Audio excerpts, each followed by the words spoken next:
Hello friends, welcome to Indian study पर आपका स्वागत है। दोस्तों, जैसा कि आप सभी लोग जानते हैं, मैं डेली बेसिस पे आपको यूपी पुलिस कांस्टेबल के लिए एग्जाम के रिगार्डिंग जीके और हिंदी का टेस्ट प्रोवाइड करवा रहा हूं, क्योंकि आप सभी लोग जानते हैं कि आप बहुत ही जल्दी आपका यूपी पुलिस कांस्टेबल का री एग्ज़ाम होगा।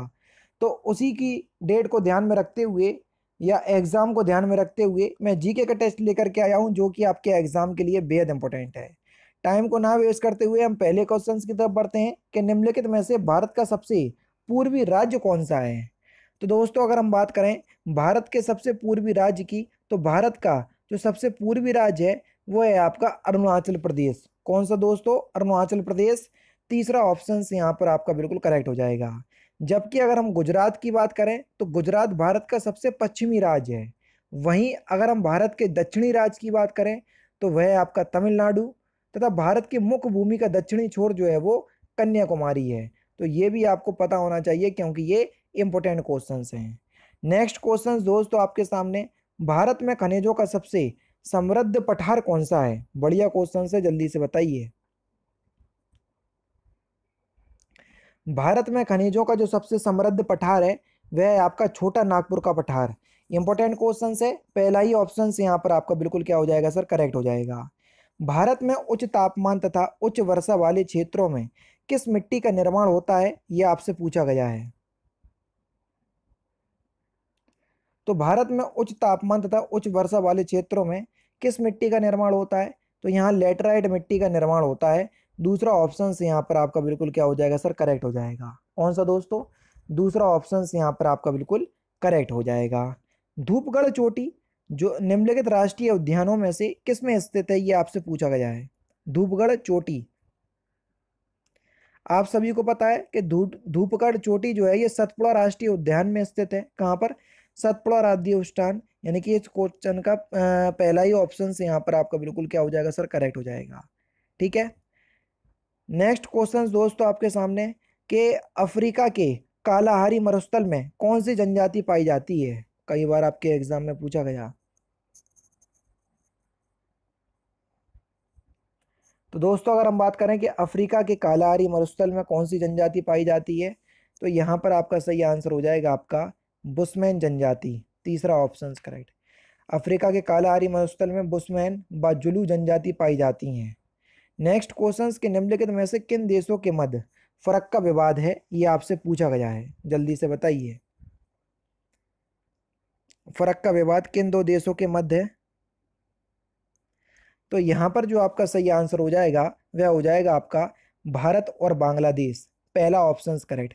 फरक्का विवाद भारत और बांग्लादेश के मध्य पानी के बंटवारे से संबंधित फरक्का बांध के द्वारा गंगा नदी के पानी को हुगली नदी के बहाव को बनाए रखने के लिए छोड़ दिया जाता है। कोलकाता बंदरगाह का संचालन हुगली नदी के जल स्तर पर निर्भर है ना। तो इसी कारण इस प्रक्रिया में बांग्लादेश में गंगा नदी का जल प्रवाह कम हो जाता है और वहां सूखे की समस्या उत्पन्न हो जाती है। इसी कारण जो है ये विवाद बना रहता है। निम्नलिखित में से कौन से अनुच्छेद के तहत राज्यपाल मंत्रिपरिषद को पद एवं गोपनीयता की शपथ दिलवाता है?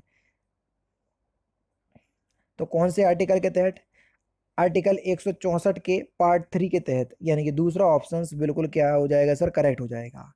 निम्नलिखित में से किसके विरुद्ध अभियोग चलाने का प्रावधान नहीं है? जल्दी से बताइए।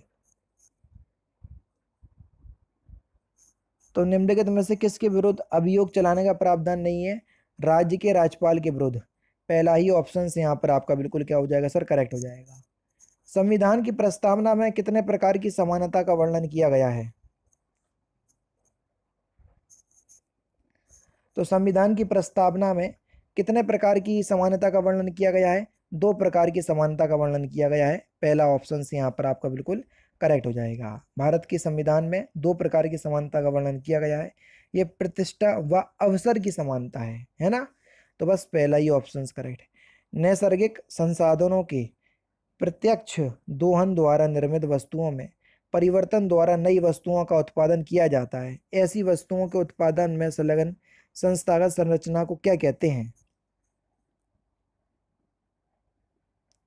तो इस संरचना को हम द्वितीयक क्षेत्र कहते हैं। दूसरा ऑप्शन करेक्ट। निम्नलिखित में से कौन सा कार्य वाणिज्यिक बैंकों का नहीं होता है?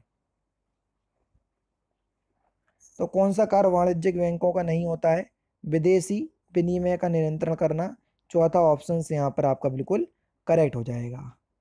जब मुद्रास्फीति व बेरोजगारी की दर दोनों ही उच्च अवस्था में पहुंच जाती हैं तब ऐसी अवस्था को क्या कहते हैं?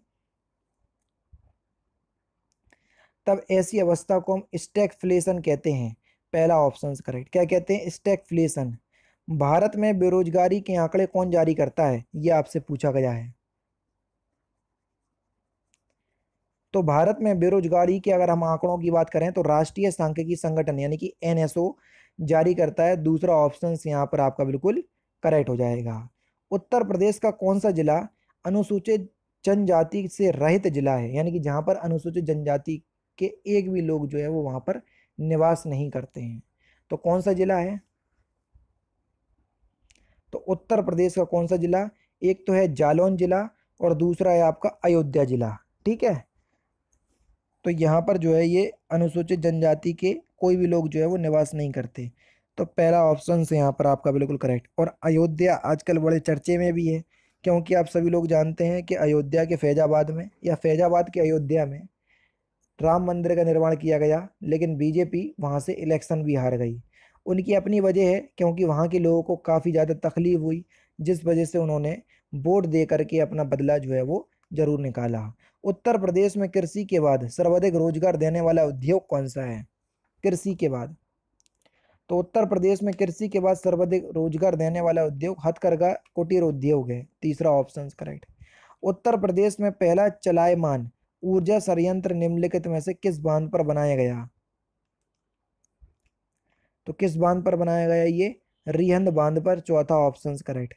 उत्तर प्रदेश भूमि विकास एवं जल संसाधन विकास प्रशिक्षण संस्थान का गठन किया गया कहां पर, यह आपको बताना है।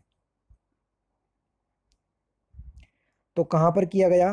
तो आपका जो सही आंसर हो जाएगा वह हो जाएगा सर लखनऊ में। पहला ऑप्शन से यहां पर आपका बिल्कुल करेक्ट हो जाएगा। नेक्स्ट क्वेश्चंस के उत्तर प्रदेश को पूर्व में किस नाम से जाना जाता था? बहुत बार आपके एग्जाम में ये क्वेश्चंस पूछा जा चुका है। तो उत्तर प्रदेश को पूर्व में किस नाम से जाना जाता था? तो आपका जो सही आंसर हो जाएगा वह क्या हो जाएगा सर? United province. चौथा ऑप्शन करेक्ट। और लास्ट क्वेश्चन दोस्तों आपके सामने कि निम्नलिखित में से कौन सी उत्तर प्रदेश की पेयजल परियोजना है? तो इस क्वेश्चन का आंसर आप मुझे कमेंट बॉक्स में बताएंगे। दोस्तों ये थे आपके इंपॉर्टेंट क्वेश्चंस जीके के, जो कि आपकी आगामी परीक्षा यूपी पुलिस कांस्टेबल के री एग्जाम के रिगार्डिंग बेहद इंपॉर्टेंट है। वीडियो अगर आपको अच्छी लगे तो प्लीज़ दोस्तों वीडियो को लाइक और शेयर जरूर कर दीजिएगा। बाकी यार फिर मिलते हैं नेक्स्ट क्लास में, नेक्स्ट सेशन में। जय हिंद, जय भारत।